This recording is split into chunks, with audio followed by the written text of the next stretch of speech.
nào tất cả này về sài đạc mau mũi chứ đạc thôm á đạc ô thôm hay chưa này pre thôm á ô đó là một tiền mà ai da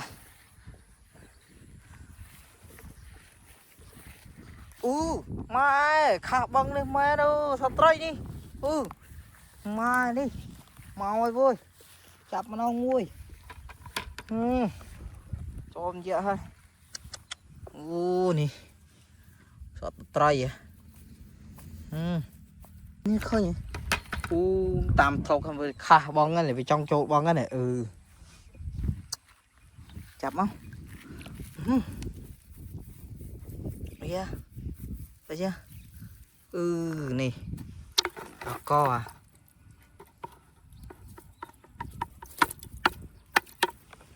nè mà anh tông hong tray hong nè nhá tray trái đâu không này lột cái tray trái trời chọc anh em con cây chậm tông con cây mà ya rút hốt mà ya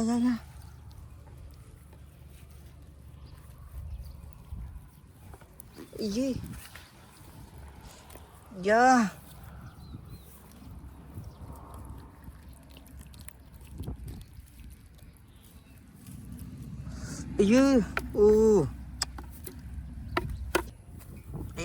ya đây đi chla đó nè mai bữa đó nè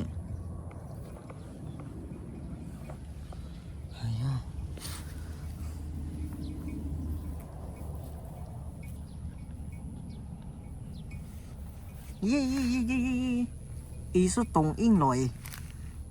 mi sẽ tổng lại và mùi đi đây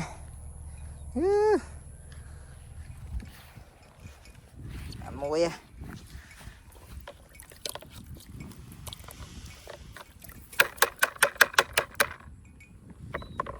đầu tiên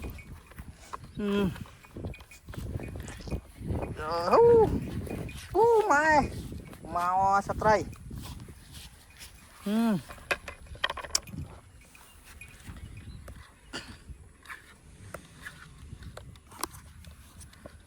dạ mẹ tray na chụp không làm gì dạ này tray cay vậy khá băng mau ơi mà này sợ con tray saat thế này dạ này pre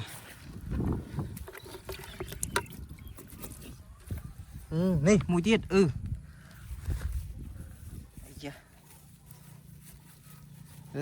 nè chết vào rồi nó tiết mà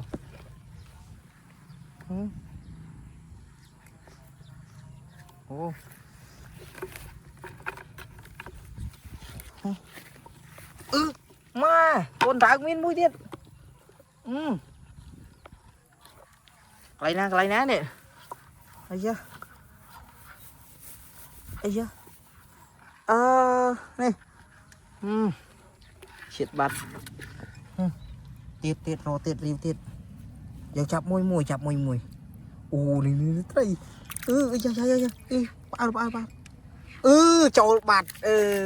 ha nè satu tray krang dạ rồi này trâu ban đây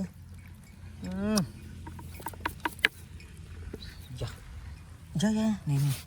cổ này nè bàn mùi tiệt cổ rồi sao